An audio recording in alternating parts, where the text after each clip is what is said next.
Hi guys, welcome to our channel way of knowledge. आज हम पढ़ेंगे पादप की। इसमें हम कुछ इम्पोर्टेंट टॉपिक देखेंगे।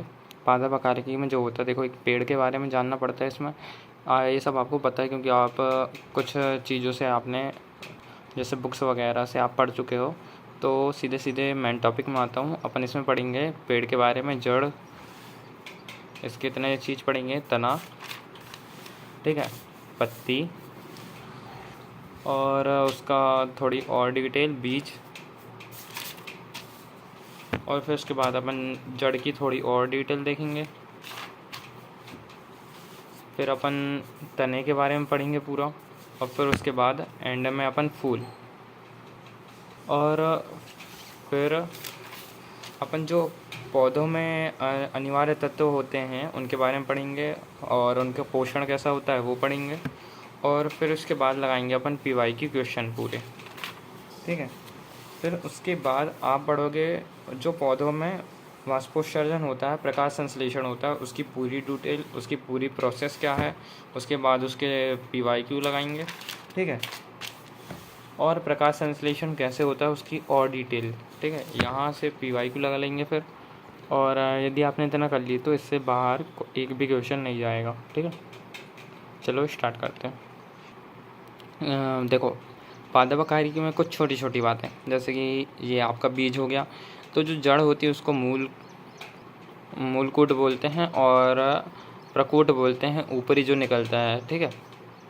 अब देखते हैं ये जब जो तना रहता है, जैसे अपन ने भंटे का पौधा देखवाएंगे, पेड़ है ना, उसमें मेन जड़ जाती है नीचे और बाजू में थोड़ी बहुत शाखाएं निकलने लगती हैं, ठीक है। उसको कहते हैं अप यानी ऊपर, स्थान यानी ऊपर का स्थान, अप स्थानिक जड़, ठीक है।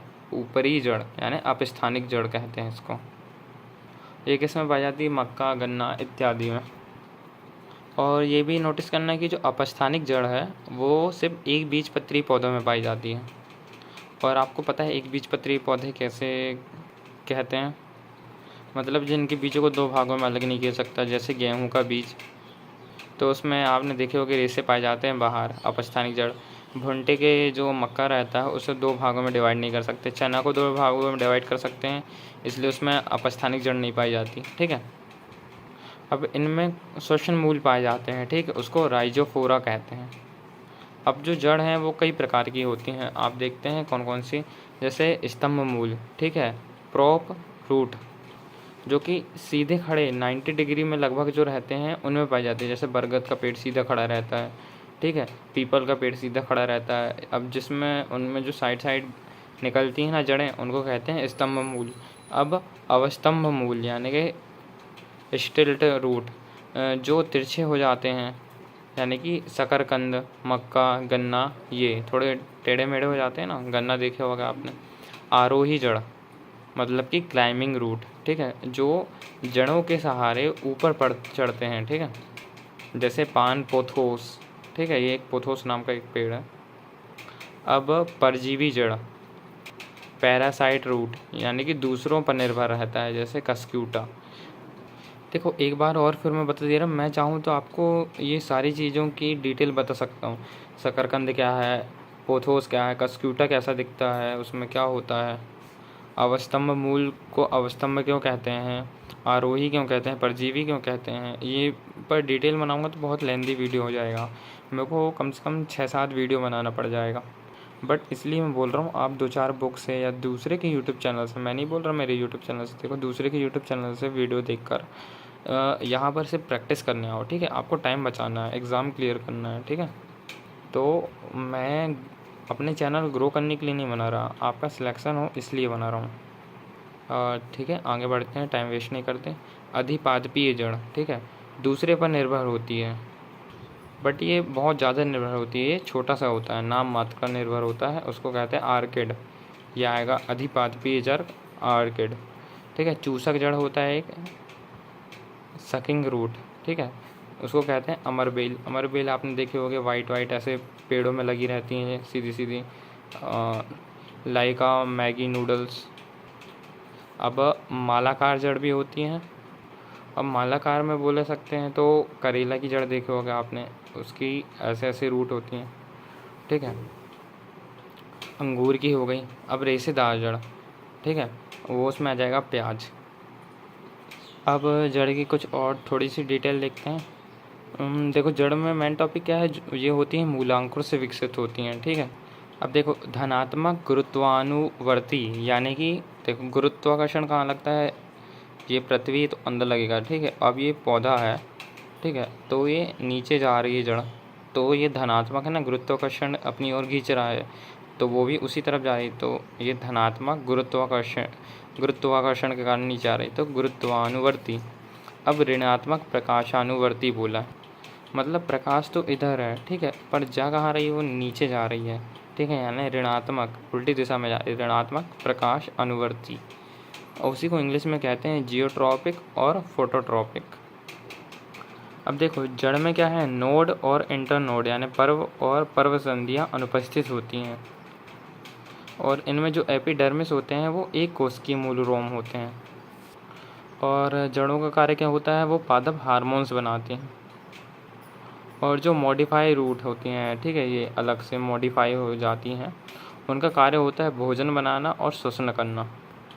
अब मूल के आधार पर जड़ें 3 प्रकार की होती हैं, तो प्राथमिक मूल, द्वितीयक मूल और तृतीयक मूल के आधार पर मूसलाधार जड़, रेशेदार जड़ और अपस्थानिक जड़, ये 3 प्रकार की आएंगी। आप इनसे पूछा जाएगा, मूसला जड़ है वो द्विबीजपत्री में होती हैं, और जो रेशेदार है वो एक बीजपत्री में होती हैं, और अपस्थानिक जड़ जो है मूलांकुर से नहीं निकलती, ठीक है, ये जो है लंबी सी, ये मूलांकुर से निकली, पर जो अपस्थानिक जड़ है ये ऐसा बाहर टाइप मक्के में निकलती जाओ, वो मूलांकुर से नहीं निकलती, बाकी कहीं से भी निकल जाती हैं, ठीक है।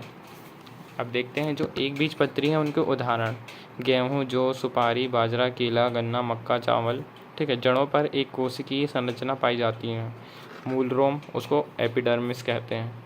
एक कोशिकीय जो संरचना है उसको मूल रोम कहते हैं। अब जो मूल है रहता है, ये मूल, ठीक है, ये मूल शीर्ष जो रहता है अंगुलित जैसी संरचनाओं से ढका रहता है, ये शीर्ष, ठीक है, ये मूल रोम है, अंगुलित जैसी संरचनाओं से ढका है, इसको कहते हैं मूल गोप, ठीक है, ये जो है इसको कहते हैं मूल गोप। अब देखो जड़ जो है 2 प्रकार का काम करती है, अभी बताया मैंने, यहाँ पर आपने पढ़े हो, भोजन के लिए और श्वसन के लिए मॉडिफाइड जड़ जो रहती हैं। अब जो भोजन के लिए करती हैं कार्य वो कौन कौन सी जड़ें हैं, जैसे मूली की जड़, गाजर की जड़, सलजम, चकुंदर की जड़। श्वसन के लिए कौन कौन सी, न्यूट्रियोफोर, राइजोफोरा और मैंग्रोव पादप, ठीक है। अब जड़ से संबंधित कुछ क्वेश्चन जो आए थे प्रीवियस ईयर वो बताते हैं।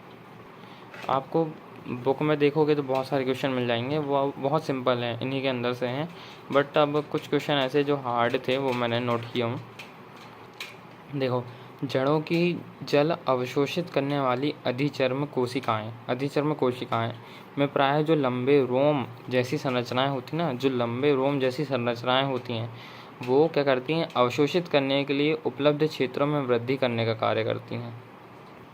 अब जो पौधों की जड़ें हैं वो ऑक्सीजन कहाँ से प्राप्त करेंगी, जड़ें, ना कि पत्तियाँ।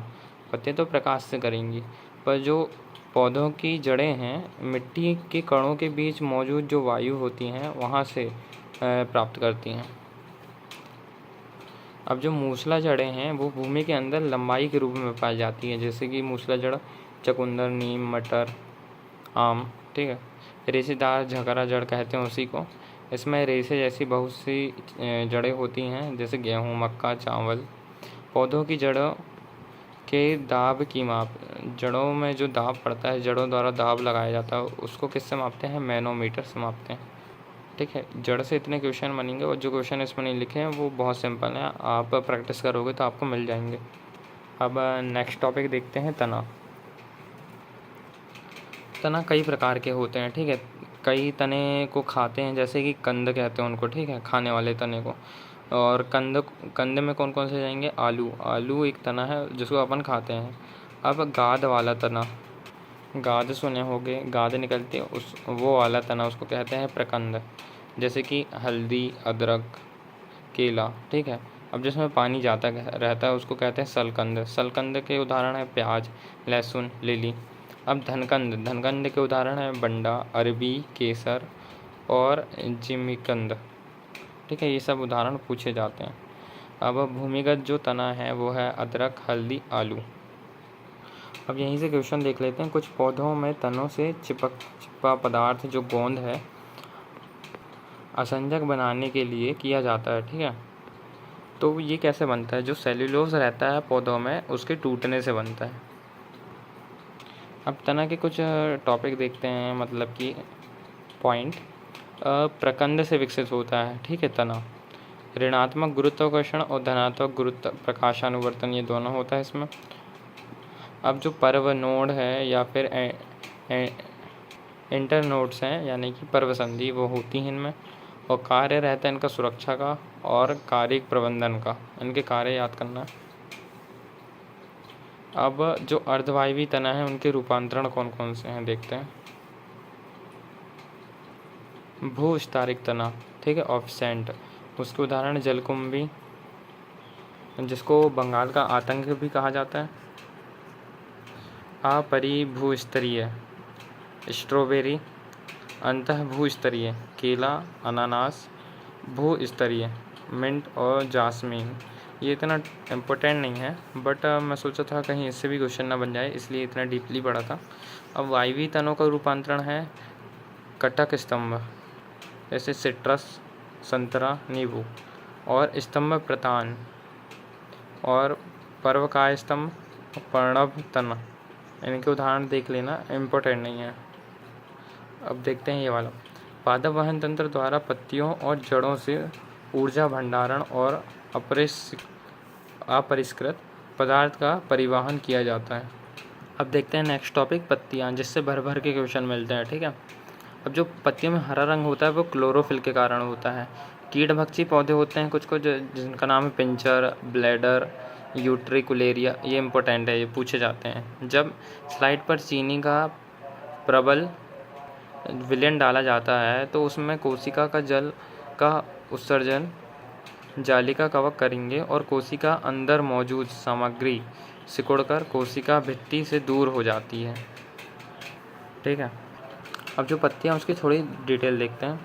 ये टहनी हो गई, यहाँ से पत्ती निकली है। अब जो पत्ती का जो नीचे वाला भाग रहता है जिससे पत्तियाँ और तना जुड़े रहते हैं उसको वृंत कहते हैं। ठीक है, पेंटियोल।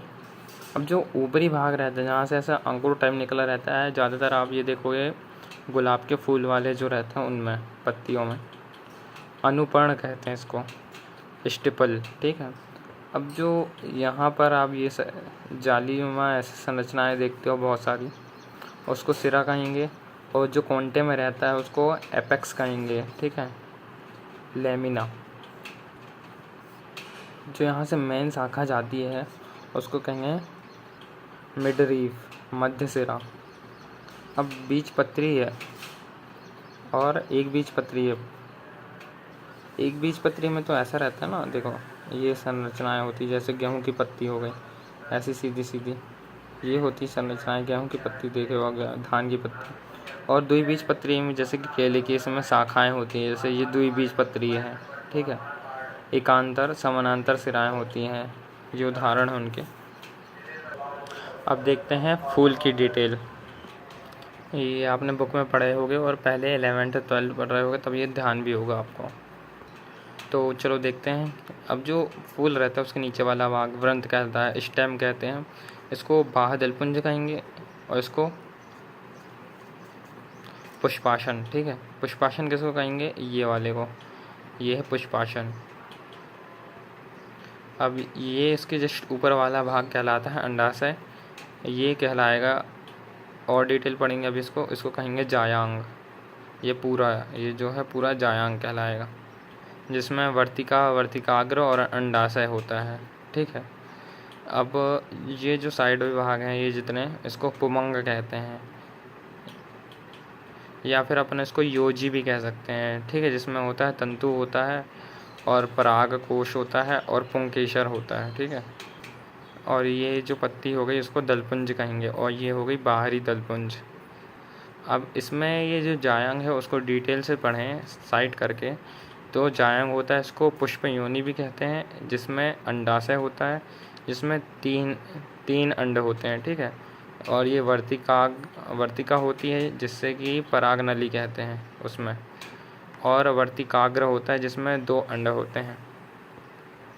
अब वर्तिकाग्र को स्टिग्मा कहते हैं, वर्तिका को स्टाइल कहते हैं। देखो, बड़ा अक्षर फिर छोटा फिर बड़ा, क्योंकि आप वहाँ जाके कंफ्यूज हो जाओगे। ठीक है, वर्तिका ऊपर रहेगा कि वर्तिकाग्र। ठीक है, ओवरी जिसको अंडाशय कहते हैं। ठीक है, बीच में छोटा रहेगा, बाकी 2 बड़े रहेंगे। अब देखते हैं पुरुष जननांग मतलब पुमंग। ठीक है, पुमंग में रहता है, इसको यूजी भी कहते हैं, और तंतु रहता है तना, जिसे पुंकेसर कहते हैं। ठीक है, फिलामेंट, और एंथर यानी कि परागकोश। ठीक है, जिसमें पराग कण होते हैं, जिसको पॉलिन गाइन कहते हैं। अब देखते हैं नेक्स्ट। अब देखो, इसके पास जननांग कौन से हैं? ये मादा जननांग और ये नर जननांग। आपने स्वपरागण और परपरागण पढ़े होंगे। यदि ये एक ही पुष्प है, इसके पराग कोश से परागकण इसके वर्तिकाग्र तक जाएं, ठीक है, जायांग के वर्तिकाग्र में जाएं और निषेचन हो तो इसको स्वपरागण कहेंगे। इसी पौधे में हुआ। बट यदि यही चीज़ दूसरे पौधों के जो पराग कोश है उससे परागकण दूसरे पुष्प के जायांग है उसके वर्तिकाग्र में जाए और निषेचन हो तो उसको परपरागण कहेंगे। ठीक है, समझे? अब जो परपरागण है उसको एलोगेमी कहते हैं या फिर एजनोगेमी, और जो ऑटो यानी इसी में हुए, ठीक है, तो उसे ऑटोगेमी कहते हैं या फिर जीटोनोगेमी। ये IMP है, ठीक है, इसको याद करना। अब देखते हैं, जब ये जो होते हैं परागकण, उसमें क्या होता है? देखो, 5 पराग जाते हैं नीचे, ठीक है, अंड, जिसमें से 3 मिलके भ्रूणकोश बनाते हैं और जो 2 पराग हैं वो मिलके फल बनाते हैं। अब भ्रूणकोश क्या है? भ्रूणकोश जैसे अपन जो नारियल खाते हैं ना, उसको कहते हैं भ्रूणकोश, वाइट वाला भाग। और जो अंदर रहता है, आप कभी को देखोगे कई नारियल में अंदर एक वाइट जो खाते हैं अपन, उसके बीच में पानी इकट्ठा हो जाता है, गोल सा बन जाता है, जैसे कि लाइका मोदक टाइप का। ठीक है, उसको कहते हैं फल। अब देखते हैं और थोड़ी डिटेल। अब जो बाह्य दलपुंज रहता है, ठीक है, ये बाह्य दलपुंज, उसमें क्या कहते हैं? उसमें जो बाह्य पत्ती रहती है, उसको अंदर का जो भाग रहता है उसको कहते हैं सेपल, और जो उसका बाहरी भाग रहता है, जितने भी रहते हैं बाहरी, उसको कहते हैं कैलिक्स। ठीक है, अब दलपुंज यानी कि ये जो बाहरी पत्तियां हैं, ऊपर वाली जो पत्तियां हैं, उसको कहते हैं दलपुंज। अब दलपुंज में क्या क्या कहा जाता है और उनको? पेटल और कोरोला। ठीक है, पेटल और कोरोला भी कहते हैं उनको। अब जो जायांग मादा हो गई और पुमंग यानी कि पुरुष वाला हो गया, तो उसको स्टामिन भी कहते हैं। और जो जायांग रहता है उसको कहते हैं कार्पल। और पता है, जायांग किसी पुष्प के मध्य में स्थित होता है। ठीक है, आपको पता है ये पुष्प के मध्य में स्थित होता है जायांग। अब ये जो देखो, कैलिक्स और सेपल, कैलिक्स क्या है? ये सारे को मिला के कैलिक्स कहेंगे, बाहरी वाले को, और सिर्फ एक को बोलेंगे तो उसको सेपल कहेंगे। ठीक है, ऐसे ही पेटल, पेटल सिर्फ एक को कहेंगे, ये वाले को, या फिर ये वाले को, या फिर ये वाले को, एक को, और यदि सारे को मिला देंगे तो उसको कोरोला कहेंगे। बहुत अजीब नाम है, बट याद तो करना पड़ेगा। अब थोड़ा और डिटेल देखते हैं। ये तो आपको नॉर्मली पता है, परागकण वर्तिकाग्र से होगा। जो परागण होता है वो वर्तिकाग्र में होगा, यानी ठीक है, यहाँ से परागकोश से पराग निकल के वर्तिकाग्र में जाते हैं तो उसको परागण कहते हैं। अब जो निषेचन है वो अंडाशय में होगा। जो यहाँ से निषेचन होता है, ठीक है, तो यहाँ जाके अंडाशय में होगा ना निषेचन। अब जो ये वर्तिकाग्र है, ठीक है, ये वर्तिका और ये वर्तिकाग्र, वर्तिकाग्र में 2 अंडाशय, 2 परागकण प्रवेश करते हैं। ठीक है, और पहले से यहाँ 3 मौजूद होते हैं। ठीक है, ये लिखा है। अब जो अंडाशय में फल बनता है, ये अंडाशय में फल बनता है, उसको सत्य फल कहते हैं। ठीक है, और जो मैंने बाहर बताया था पुष्पाचन, जो इसके नीचे रहता है, उसमें जाके फल बनता है। ठीक है, वो उसको असत्य फल कहते हैं। अब असत्य फल या झूठा फल कहते हैं। अब उसके उदाहरण कौन से हैं? उसको कि सेब, कटहल, नाशपाती, अंजीर, स्ट्रॉबेरी, अमरूद, काजू ये झूठे असत्य फल हैं, बाकी सब सत्य फल हैं। ठीक है। अनिषेक फल जिसमें निषेचन नहीं होता है, ठीक है, बीज रहित होते हैं, वो बीज रहित भी होते हैं, जैसे केला, अनानास, अंगूर, पपीता। सॉरी, मतलब कि बीज रहित में आएगा सिर्फ केला, बाकी सब अनिषेचक फल हैं बट उनमें बीज भी होते हैं। तो देखो, निषेचन के बाद अंडाशय में जो है फल बनेगा, ठीक है, ना कि बीज। अंडाशय से फल बनेगा और बीजांड से या बीजाणु से बीज बनेगा। अब जो फूल होते हैं, फूल के अंडाशय में छोटे मन के जैसी संरचनाएं होती हैं, जिसको अपन बीजांड कहते हैं। अब देखो, एक लिंगी पुष्प भी होते हैं और द्विलिंगी पुष्प भी होते हैं। एक लिंगी में आएगा पपीता, तरबूज, खीरा, द्विलिंगी में आएगा सरसों। अब आगे देखते हैं इसी के बारे में और डिटेल। आवृत्त बीजी, ये आपको 12th की बुक में लिखा हुआ मिल जाएगा। आवृत्त बीजी यानी कि एंजियोस्पर्म, जिसमें बीज फल के अंदर होते हैं। ठीक है। अब देखते हैं, आवृत्त बीजी पराग कोष द्विपालित होते हैं। इसका जो पराग कोष है वो द्विपालित होता है। ठीक है। ये हो गया महिला वाला और ये हो गया पुरुष वाला। ठीक है। तो इसका जो पराग कोष द्विपालित होता है, ये देखो दो भागों में पराग कोष द्विपालित होता है। पराग कोष एक 4 दिशीय चतुष्कोणीय संरचना होती है। अब इसमें जो पराग कोष है वो 4 दिशीय 1 2 3 4 चतुष्कोणीय है और इसमें लघु बीजाणुधानी समाहित होती है। ठीक है। ये इसके अंदर अब जो टेपिटम बाहर की ओर की 3 परतें हैं उनके संरक्षण का कार्य करती है। ठीक है। इनकी जो बाहरी है, ये वाली जो परत है उसको टेपिटम कहते हैं, जो कि संरक्षण का कार्य करती है। सबसे आंतरिक परत टेपिटम होती है, सबसे आंतरिक परत है बट पूरे फूल की, ना कि इसकी। ठीक है। अब जो निषेचन होता है या फिर जनन होता है, जो जानवरों द्वारा होता है, जैसे कि भौरा वौरा रहता है, वो एक फूल से दूसरे फूल में बैठ के परागकोष को स्थानांतरित कर देता है। तो इस प्रकार के परागण को कहते हैं जूफिली। ठीक है। चमगादड़ द्वारा होगा तो चियोप्टेरोफिली और चींटियों द्वारा होगा तो मायरमेकोफिली। ये नोट कर लेना। ठीक है। अब थोड़ी और बेसिक डिटेल देखते हैं, जिससे कि IMP मतलब कि जो क्वेश्चन किसी को नहीं बनते वो क्वेश्चन यहाँ से बनते हैं। ठीक है। तो आप इनकी डिटेल और देख लेना, बाकी ऊपर में समझा देता हूँ। ये है अपना अंडाशय। ठीक है। जिसमें आपको एक सेल देखने को मिलेगी अंड कोशिकाएँ। ठीक है। ये अंड कोशिकाएँ हैं। अब ध्रुवीय केंद्र, इसमें जो बीच वाला केंद्र रहता है, इसमें ये कोशिकाएँ हैं, धीरे धीरे डिटेल पर चलेगी। जिसमें ये जो बीच वाली है इसको ध्रुवीय केंद्र कहते हैं, पोलर न्यूक्लियन। और ये दोनों संरचनाएं मिलकर भ्रूण कोश बनाती हैं। और ऊपर की जो 3 अंड है उसको प्रतिव्यासांत कहते हैं हिंदी में, इंग्लिश में एंटीपोडल्स कहेंगे। अब ये जो 2 कोशिकाएं हैं, ठीक है, इसको कहेंगे सहायक कोशिकाएं।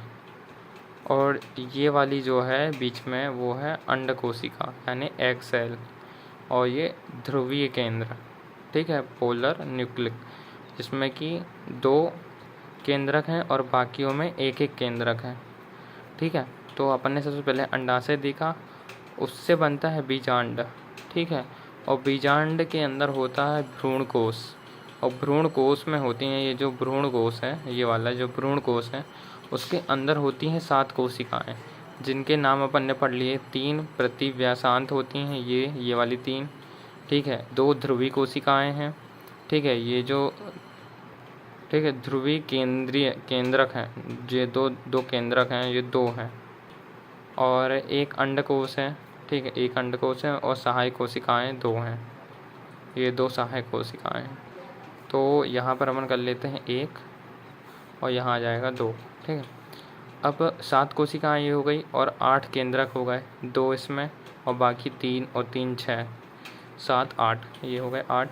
अब देखो क्या होता है, एक स्पर्म में, ठीक है, ये इनमें से एक स्पर्म है और 2 पोलर सेल जब मिलते हैं तो भ्रूणपोष बनता है। और यदि एक स्पर्म और एक एग सेल मिले तो उसको भ्रूण कहते हैं।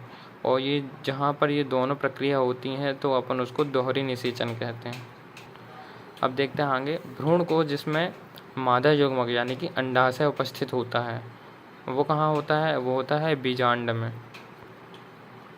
अब जिस रास्ते पराग नली से बीजांड में प्रवेश करते हैं, जो पराग है जिस नली से बीजांड में प्रवेश करते हैं उसको क्या कहते हैं?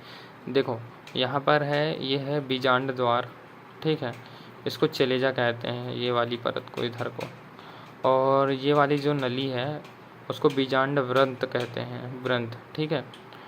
तो आपके ऑप्शन में यदि तीनों आ गए तो आपको लगाना है बीजांड द्वार। तो बीजांड द्वार से प्रवेश करता है वो, ठीक है, पराग जो है बीजांड द्वार से प्रवेश करता है। अब ध्रुवीय केंद्र और नर युग्मक का संलयन कहलाता है त्रिसंलयन। अब जो अंडाणु है और नर युग्मक है, ठीक है, मादा और ये नर हो गया सब, के संलयन से उत्पन्न है उत्पाद है युग्मनज, ठीक है। और जो यही युग्मनज है वो बाद में भ्रूण बन जाता है। अब निषेचन के बाद जो न्यूक्लियस है वो पेरिस्पर्म में बदल जाते हैं। और अंडाणु का निषेचन कहाँ होता है? वो होता है भ्रूण कोश के अंदर होता है, ना कि बीजांड में और ना कि अंडाशय में, ठीक है। और जो दोहरा निषेचन होता है उसमें 5 केंद्रक भाग लेते हैं। अब देखो, युग्मकों के संलयन के बिना, ठीक है, युग्मक नहीं बन रहा है, उनके बिना जो भ्रूण बनता है उसको कहते हैं एपोगेमी। अब जो पादप हैं उसमें वर्ज्य पदार्थ यानी बेकार पदार्थ जो रहता है वो ये सब है। अभी इनकी डिटेल और आगे पढ़ेंगे, हाँ, ठीक है, तो समझ में आएगा। अभी पढ़ते हैं। देखो, O2 यानी कि ऑक्सीजन, प्रकाश संश्लेषण जब करते हैं तो उसमें ऑक्सीजन जो है वर्ज्य पदार्थ है, बेकार पदार्थ है। अब जब प्रकाश पौधा जो है वो श्वसन करता है तो, ठीक है, उसमें CO2 जो रहता है उसका वर्ज्य पदार्थ है, वो ऑक्सीजन ग्रहण करेगा पर CO2 छोड़ता है, कार्बन डाइऑक्साइड, ठीक है, श्वसन लेते समय। प्रकाश संश्लेषण करते समय वो CO2 लेता है और ऑक्सीजन छोड़ता है प्रकाश संश्लेषण में। और जब श्वसन करेगा तो CO2 छोड़ता है, ऑक्सीजन लेता है, ठीक है। ये बहुत इंपॉर्टेंट टॉपिक है, प्रकाश संश्लेषण और श्वसन, ठीक है, अलग अलग प्रक्रिया हैं दोनों। अब जब वो श्वसन लेता है उसमें जल जो है वो वर्ज्य पदार्थ है उसका, और उसी के साथ गोंद, रेजिन, टैनिन, रबड़, ये सब वर्ज्य पदार्थ हैं। अब इनकी डिटेल आगे देखते हैं। अब देखते हैं टॉपिक, ठीक है, एक श्वसन हो गया और एक हो गया प्रकाश संश्लेषण। तो अभी अपन पहले देखेंगे प्रकाश संश्लेषण। बहुत ध्यान से सुनना, बहुत अच्छी चीज़ है, इसमें बहुत कन्फ्यूजन भी होता है, एक एक लाइन इंपॉर्टेंट है और नोट करते रहना। कन्फ्यूज़न हो तो गूगल में जाके सर्च करो और अच्छे से पढ़ो। एक भी वर्ड यदि आपको समझ में नहीं आ रहा तो गूगल कर लेना, कन्फ्यूज़ नहीं होना, ठीक है। देखते हैं प्रकाश संश्लेषण। सबसे पहले नोट करो, ये ऊष्माशोषी प्रक्रिया है और एनाबॉलिक है। एनाबॉलिक मतलब होता है छोटे अणु मिलकर बड़े अणु बनाते हैं, ठीक है। अब देखते हैं, पत्तियों में मीजोफिल कोशिकाएं होती हैं और जो ये कोशिकाएं हैं उनके अंदर होता है क्लोरोप्लास्ट। अब देखते हैं प्रक्रिया, प्रकाश संश्लेषण कैसे होता है। 6 कार्बन डाइऑक्साइड के अणु मिलेंगे और 6 जल के अणु मिलेंगे, ठीक है, 6H2O। तो जब प्रकाश संश्लेषण होगा क्लोरोप्लास्ट में, ठीक है, तो टूटकर बनेगा ग्लूकोज और बनेगा ऑक्सीजन, ठीक है। अब इसमें देखते हैं, जो ये कार्बन डाइऑक्साइड है वो हवा के द्वारा ली जाती है, ठीक है, और ये तो जल है, जल जो रहता है वो ज़मीन से लेंगे। अब ये हो गए कच्चे पदार्थ, ठीक है। अब पकाएंगे, यहाँ से उसने पकाया तो मुख्य पदार्थ जो बना ग्लूकोज बना, C6H12O6, वो बना मुख्य पदार्थ।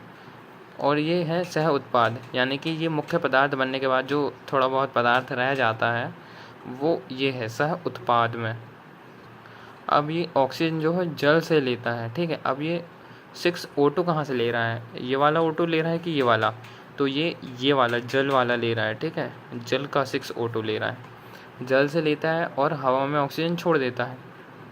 तो इसका वर्ज्य पदार्थ कौन सा हुआ? वर्ज्य पदार्थ, ठीक है, बेकार पदार्थ, ये हुआ ऑक्सीजन, ठीक है। और श्वसन में हो जाएगा कार्बन डाइऑक्साइड। अब आगे पढ़ेंगे, वो बात की बात है, ठीक है, यही प्रक्रिया उल्टी हो जाती है उसमें। आगे देखते हैं। इतना समझ में आ गया। अब पढ़ते हैं क्वेश्चन, ठीक है। अब जो पादपों में भोजन है वो किस प्रकार से बनता है, ठीक है। एक तो बनेगा ग्लूकोज के रूप में भोजन संग्रहित होता है, इसमें सुक्रोज के रूप में भी संग्रहित होता है और स्टोरेज के रूप में, ठीक है। सुक्रोज और स्टार्च के रूप में 3 है, ठीक है। स्टार्च, सुक्रोज और ग्लूकोज। अब जो ग्लूकोज है वो लाना ले जाना करता है का काम, ठीक है। अब जो सुक्रोज है वो स्टोर करता है, संचित हो जाता है। देखो जंतुओं में जो होता है वो ग्लूकोज के रूप में, ग्लूकोजन के रूप में होता है, ग्लूकोजन है, ठीक है। अब जो प्रकाश संश्लेषण में प्रकाश ऊर्जा द्वारा विखंडन यानी कि फोटोलिसिस किसका होता है? प्रकाश ऊर्जा द्वारा विखंडन जल का होगा या कार्बन डाइऑक्साइड का? तो जो प्रकाश ऊर्जा द्वारा विखंडन होता है वो जल का विखंडन होगा, इसका विखंडन होगा प्रकाश संश्लेषण द्वारा, ठीक है। पादप कोशिकाओं में प्रकाश संश्लेषण हरित लवक में होता है। प्रकाश संश्लेषण हरित लवक में होगा, ठीक है, ये याद रखना। प्रकाश संश्लेषण हरित लवक में होगा, ना कि माइटोकॉन्ड्रिया। जो श्वसन है वो शायद माइटोकॉन्ड्रिया में होता होगा। आगे पढ़ते हैं। प्रकाश संश्लेषण में कार्बन डाइऑक्साइड जो है वो ग्लूकोज कार्बोहाइड्रेट के रूप में स्थिर होती है और जल से ऑक्सीजन बनता है, ठीक है। ये जो कार्बन डाइऑक्साइड है वो टूट के ग्लूकोज बनाता है और जो जल है उससे ऑक्सीजन निकलती है। ये पूछता है, ठीक है, किससे क्या हो रहा है। ये नहीं कि कार्बन डाइऑक्साइड टूट के ऑक्सीजन निकाल दिया या फिर जल से ग्लूकोज बन रहा है, ऐसा नहीं है। अब ये जो अभिक्रिया है, ठीक है, ये जो अभिक्रिया इसमें जल का उपचयन होता है और जो कार्बन डाइऑक्साइड होता है उसका अपचयन होता है, ठीक है, ये नोट करना।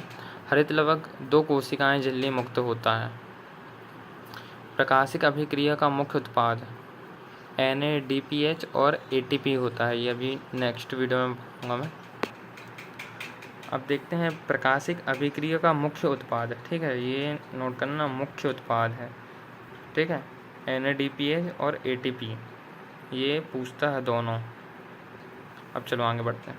प्रकाशिक अभिक्रिया का प्रथम स्थायी जो उत्पाद है वो है फोटोग्लिसरिक अम्ल और उसके बाद सेकंड नंबर में आता है ग्लूकोज। जो स्थायी उत्पाद है वो है फोटोग्लिसरिक अम्ल।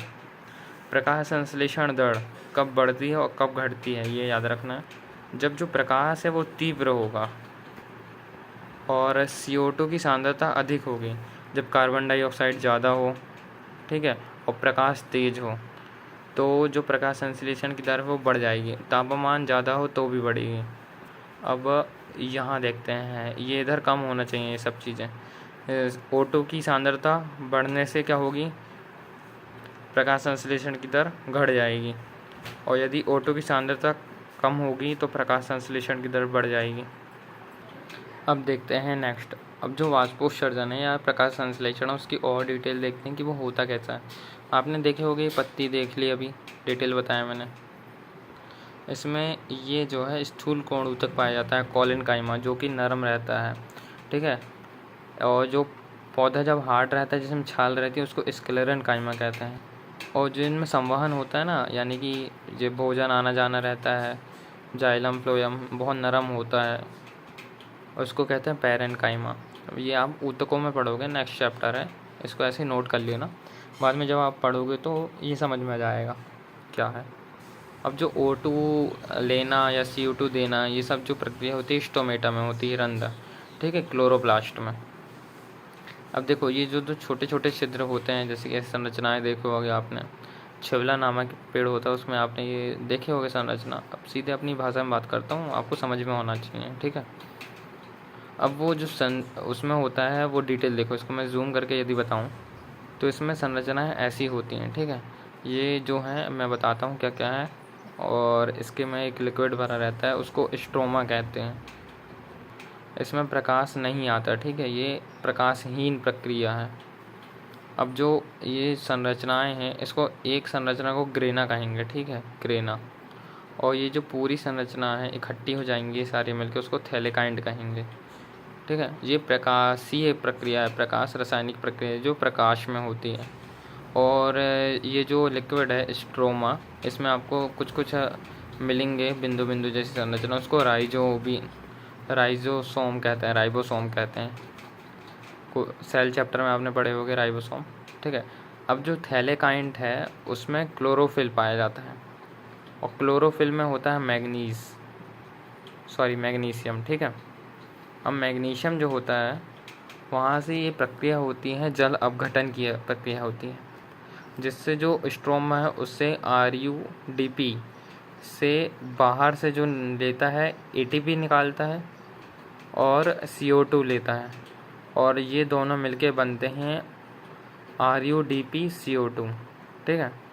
और जो मैग्नीशियम है उसमें होता है NADP और जल अपघटन। अब जल अपघटन में होता है H2O, तो जल के 2 H2 NADP के साथ मिलकर बनते हैं NADPH2, और 2 ऑक्सीजन जो है वो बाहर निकल जाते हैं, ऑक्सीजन छोड़ देते हैं।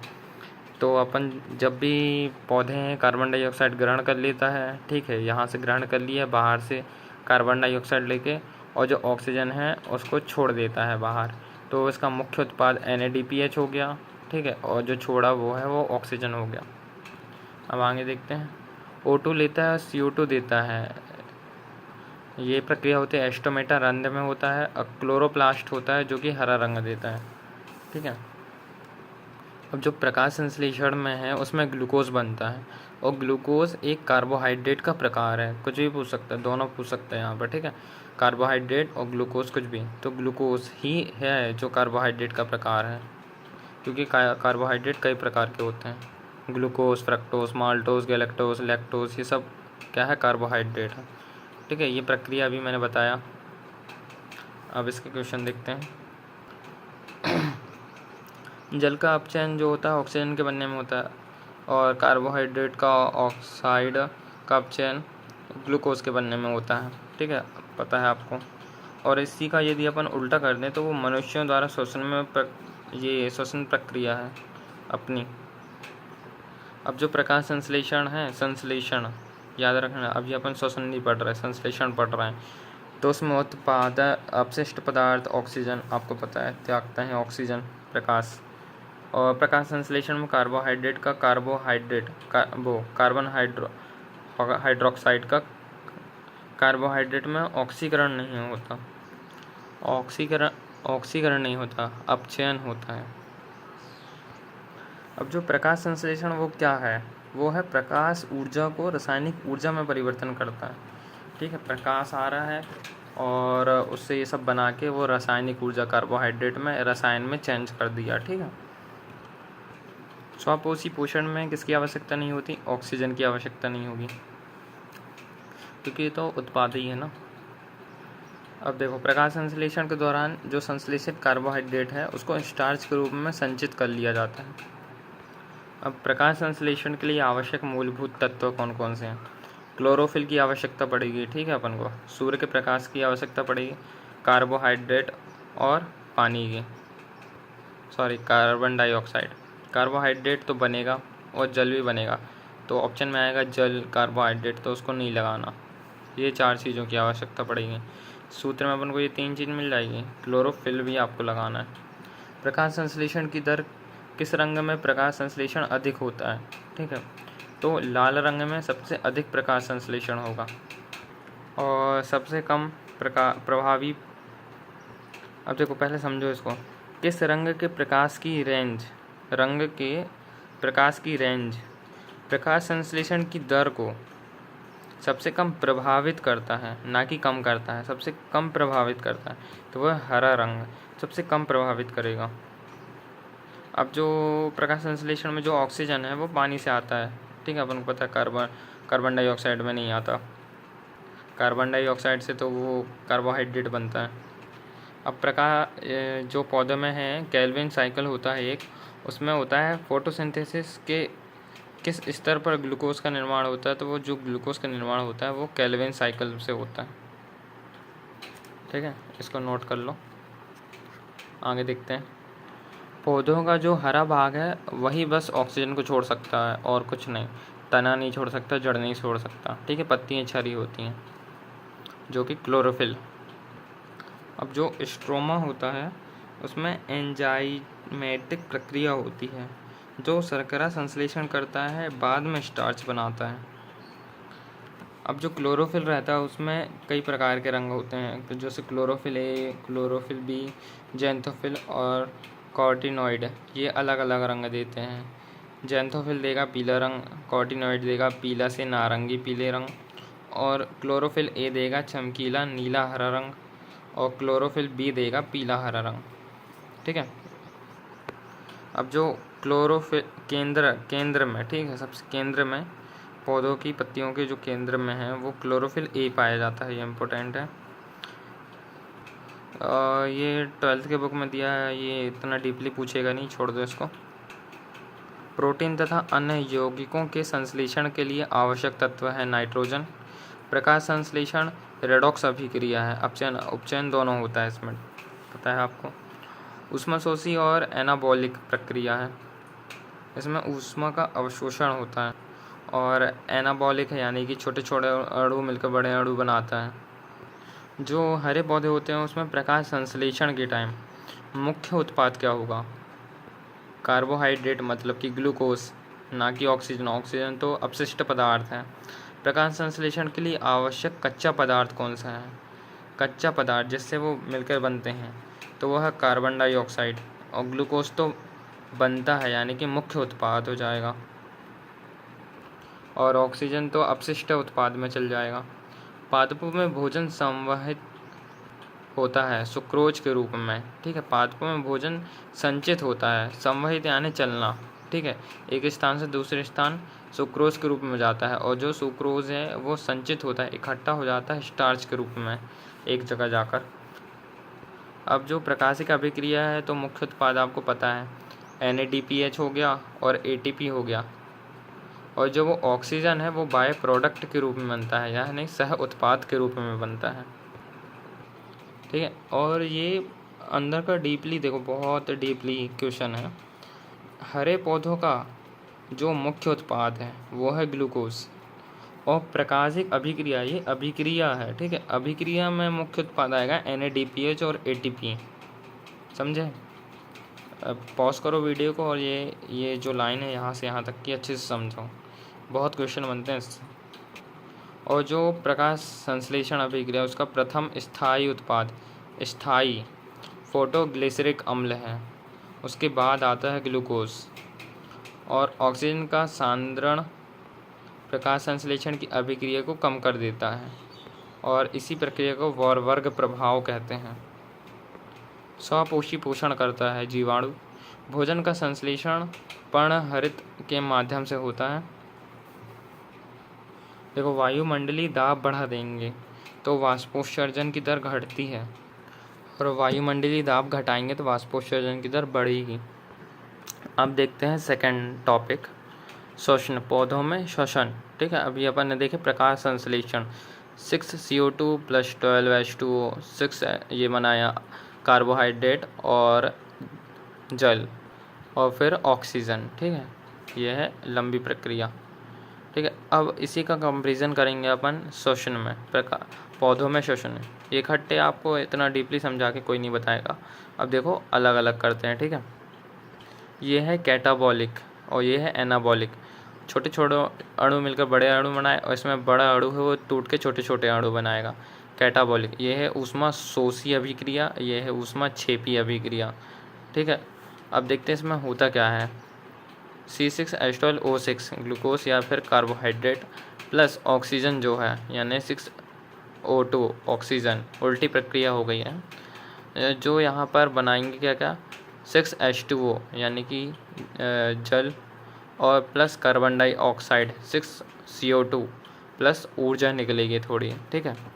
अब देखो इसमें उत्पाद क्या क्या है। इसमें मुख्य उत्पाद ये दोनों हैं, सह उत्पाद के रूप में ये दोनों आएंगे, और मुख्य उत्पाद ऊर्जा है, यहाँ मैंने लिख दिया हूँ। देखते हैं सह उत्पाद कौन कौन से, कार्बन डाइऑक्साइड और जल, ये जो प्रक्रिया है रात दिन दोनों में होती है। श्वसन तो दोनों टाइम लेंगे, बिना श्वसन लिए तो रह नहीं सकते। और जो प्रकाश संश्लेषण है वो तो दिन ही में होगी, ठीक है। और जो इसमें सह उत्पाद था वो ऑक्सीजन था, इसमें सह उत्पाद कार्बन डाइऑक्साइड और जल हो गया है। ये प्रक्रिया दिन में होती है। ये कंपैरिजन करो और याद रखो, क्योंकि क्वेश्चन जब बनेगा तो बहुत कन्फ्यूज़न होगा। अब आगे देखते हैं। श्वसन प्रक्रिया में गैसों का आदान प्रदान विसरण द्वारा होता है। विसरण प्रक्रिया द्वारा होगा। तापमान 0 से 30 डिग्री सेल्सियस तक, और जो प्रकाश है, जल, क्लोरोफॉर्म श्वसन दर बढ़ाते हैं, ठीक है। ये 0 से 30 डिग्री तक तापमान बढ़ेगा, प्रकाश बढ़ेगा, जल बढ़ेगा, क्लोरोफॉर्म बढ़ेगा, तो श्वसन की दर बढ़ेगी, ठीक है।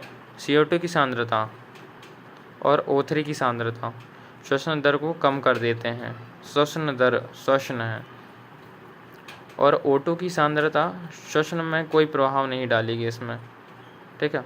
और देखो प्रकाश संश्लेषण में क्या होता था, ये प्रकाश संश्लेषण में ऑक्सीजन की दर यदि अपन बढ़ाते थे तो प्रकाश संश्लेषण की दर घट जाती थी, ठीक है।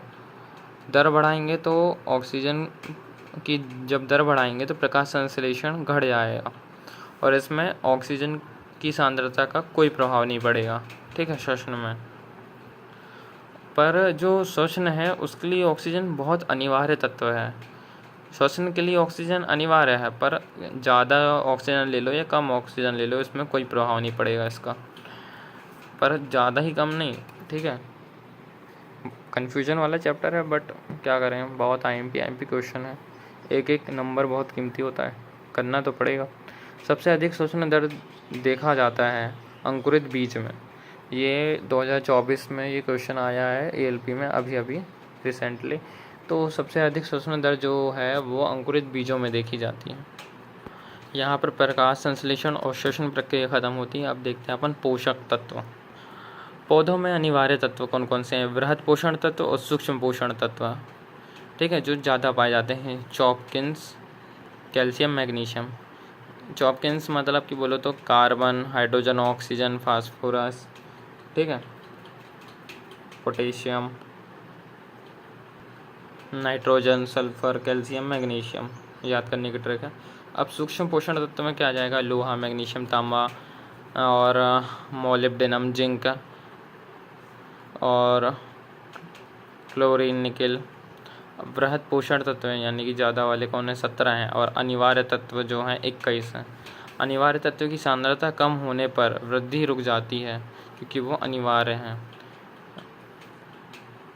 जिसे क्रांतिक तत्व कहते हैं। अब क्रांतिक तत्व कौन कौन से हैं? Nitrogen, phosphorus, potassium, NPK, nitrogen, phosphorus, potassium, ये तीनों हैं क्रांतिक तत्व या फिर अनिवार्य तत्व। नाइट्रोजन स्थिरीकरण सूक्ष्म जीव मुख्यतः राइजोबियम होते हैं।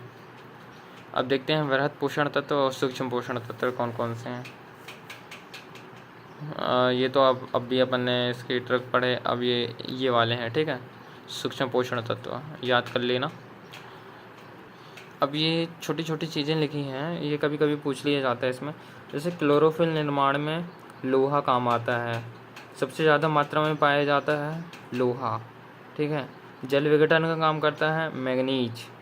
ऑक्सीजन हार्मोन्स बनाने में काम करता है जिंक। पराग अंकुरण में काम करता है बोरोन, और बोरोन कैल्शियम अवशोषण में भी काम करता है। जल विघटन में क्लोरीन, ठीक है। यहाँ देखते हैं कोशिका भित्ति का निर्माण में कैल्शियम काम करता है। DNA RNA संश्लेषण में मैग्नीशियम, और B1 और B7 का मुख्य घटक है सल्फर, ठीक है। नाइट्रोजन नाइट्रेट के रूप में ग्रहण किया जाता है नाइट्रोजन को। खनिज तत्व है नाइट्रोजन। फास्फोरस में क्या आएगा? न्यूक्लिक अम्ल है, ATP का मुख्य संघटक, ठीक है, वो क्या है? फास्फोरस। कोशिका झिल्ली का संगठन करता है फास्फोरस।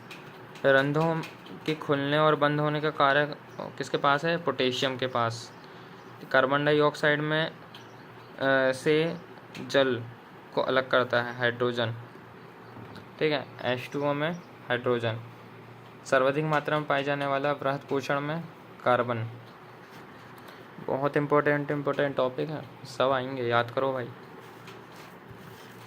इतना सारा याद करना पड़ेगा बोल रहा हो तुम, करना तो पड़ेगा, क्या बोल दूँ, नहीं तो छोड़ दो। जो पर्णहरित है उसके निर्माण में अनिवार्य तत्व है आयरन। अब जो पर्णहरित है उसके केंद्र में मैग्नीशियम पाया जाता है। अभी अपन ने पढ़े हैं ग्रेना वाला। नाइट्रोजन स्थिरीकरण के लिए आवश्यक मोलिब्डेनम। मैग्नीशियम कमी का कारण क्लोरोसिस। इसी के थोड़े क्वेश्चन देखते हैं। पौधों में जो खाद्य पदार्थ हैं उसको बीज में संग्रहित करते हैं। वो बीज के किस चीज़ में, कोरोलेडोन में संग्रहित करके रखते हैं वो, और जिसको बीज पत्र कहते हैं। ठीक है। पौधों में बीज एक खाद्य भंडारण के रूप में कार्य करता है, जिसको बीज पत्र कहते हैं। टमाटर एक फल है, ठीक है, जिसका वानस्पतिक नाम सोलेनम लाइकोपर्सिकम है। लीची एक बीज पत्री फल है। और जो केला है वो जीवन में एक ही बार फल देता है, उसके बाद फल फूल देता है, उसके बाद उसको काट दिया जाता है, उसके आजू बाजू से और निकलते हैं, फिर उनसे फल लगते हैं। पादपों में निषेचन के बाद बीजाणु परिवर्तन हो जाते हैं बीज में। निषेचन के बिना फलों के विकास को कहा जाता है पार्थेनोकॉपी। ठीक है। रंध्रों के खुलने और बंद होने में पोटेशियम काम करता है। जैसे कि देखो, ये खुल गया, ये बंद हो गया, ऐसा ट्रिक टाइप याद कर लेना थोड़ा। एटीपी के निर्माण में फास्फोरस काम करता है। ठीक है। एटीपी, पी इसमें भी कॉमन, इसमें भी। रोबिस्को एंजाइम जो है सर्वाधिक मात्रा में पाया जाता है, सबसे पहली बात। और रोबिस्को एंजाइम को संग्रहण करता है मैग्नीशियम। नाइट्रोजन उपापचय के लिए आवश्यक है मोलिब्डेनम। प्रकाश संश्लेषण के दौरान जल विघटन अनिवार्य तत्व क्लोरीन और मैग्नीशियम। पादपों में कैल्शियम अवशोषण को बढ़ाता है, कैल्शियम के अवशोषण को बोरोन बढ़ाएगा। पादपों में सबसे अधिक पाए जाने वाला तत्व कार्बन है, वृहद तत्व। ठीक है। अब कुछ और PYQ है, बस थोड़ा सा और वीडियो है, देखते हैं। लूसेंट की जो PYQ बुक है उसमें आपको ये मिल जाएंगे। मूलांकुर के अतिरिक्त किसी भी भाग से विकसित जड़ अपस्थानिक जड़ कहलाती है। जो आर्किड में जो विलामिन जड़ें होती हैं वो नमी अवशोषित करने के लिए होती हैं। बरगद के पेड़ में तने से लटकने वाली जो मोटी जड़ें हैं उसको स्तंभ मूल कहते हैं। श्वसन मूल पाई जाती हैं राइजोफोरा में। पर्णकाय स्तंभ द्वारा नागफनी में प्रकाश संश्लेषण का कार्य होता है। क्रिप्टोगैम्स आपको पता है, जिसमें पुष्प नहीं होते। कुरुजी नामक पुष्प है जो 12 साल में एक बार खिलता है, उसका कारण है क्लोरीजन स्त्राव के कारण। जीवन चक्र की दृष्टि से पौधे का महत्वपूर्ण अंग है पुष्प। पुष्प नहीं रहेगा तो कुछ नहीं रहेगा। बंद पुष्पों में परागण होता है, उसको कहते हैं क्लिस्टोगैमी। घोंगे द्वारा परागण होता है, उसको मेलिकोफिली। अनिषेच जनन होता है, बिना निषेचन के अणुओं का परिवर्धन, जैसे कि केला, और इसी को कहते हैं पार्थेनोकॉपी। सबसे छोटा पुष्प है वुल्फिया, सबसे बड़ा फल है लोडोसिया, और सबसे बड़ी पत्ती वाला पौधा है विक्टोरिया एमाजोनिका। देखो, पत्तियों में जो गार्ड सेल होती हैं उसमें जल की मात्रा जो है ज़्यादा होगी तो कोशिकाएं खुल जाएगी, और जब गार्ड में जल कम हो जाएगा तो कोशिका बंद हो जाएगी। वाष्पोत्सर्जन की दर को मापने वाला यंत्र है पोटोमीटर। तो ये वीडियो यहीं पर एंड करते हैं। अरे रुको, देखो मैं उतना अच्छे से समझा नहीं पा रहा हूँ, बट यदि तुम कहो तो मैं एक एक लाइन थोड़ा डीपली समझाऊँ, या फिर ड्राइंग या चित्र, या फिर बाजू में आइकन जैसे बाकी यूट्यूबर करते हैं वैसा समझ सकता हूँ, पर वीडियो लेंदी बनेगा, आप देखोगे नहीं। वो कंटेंट पड़ा है यूट्यूब में, बहुत सारा पड़ा है, कई चैनलों ने अपना डाल के रखा, तो टाइम वेस्ट है, क्यों ही डालूँ मैं। तुम पढ़ो ना यार, मुझसे ही पढ़ना ज़रूरी नहीं है, वैसे भी तुमको मेरे ये जो मैं पढ़ा रहा हूँ उसमें इंटरेस्ट आ नहीं रहा होगा, मुझे पता है नहीं आएगा, मुझे भी नहीं आता यदि कोई ऐसा बना के डालता। पर अपन को कंटेंट चाहिए, क्वेश्चन चाहिए, प्रैक्टिस के लिए चाहिए, तो आप 10-12 जगह से भटकना पड़ेगा। इससे अच्छा मैंने इकट्ठा करके रखा हूँ, आप इससे पढ़ लीजिए। और ये थोड़ा हार्ड लग रहा होगा बट इससे बाहर ज़्यादा क्वेश्चन बनेगा नहीं, ठीक है। इसी में क्वेश्चन आ गया था। मैं टेक्नीशियन का वैसे सिंपल था, सब लोग बोलते हैं, चलो सिंपल था, बट होना उसी का था जिसने पढ़ा है। तो मेरे मात्र 3 क्वेश्चन नहीं बने थे साइंस के, और वो भी पता थे बट मैंने नहीं। अब कहोगे बहाना बना रहा है, आप बोलते ही सब लोग कि यार ये याद था बट नहीं किया, वो हटाओ, वो बात दूसरी है। मैक्स में मेरे 25 के सही, 25 में से 25 सही, रीजनिंग में 25 में से 25 सही। करंट बस मैंने थोड़ा आउट ऑफ सिलेबस आ गया था, एक ही करंट बस बना, और साइंस मेरी 3 कम हो गई थी, गलत हो गई थी, इसलिए मेरे थोड़े नंबर, बाकी अच्छा गया मेरा पेपर। वो 100 में से 85 आ गए थे मेरे। बाकी तो नॉर्मलाइजेशन का खेल रहता है, आगे पीछे क्या होना है, बट मैं बता रहा हूँ, ठीक है। आपको यहाँ से प्रैक्टिस करना ही पड़ेगा। अब 2-4 क्वेश्चन आपको 2-4 लाइन यहाँ पर एक्स्ट्रा मिलेंगी, तो वो आप नोट करो या फिर गूगल से जाके सर्च कर लो और पढ़ लो।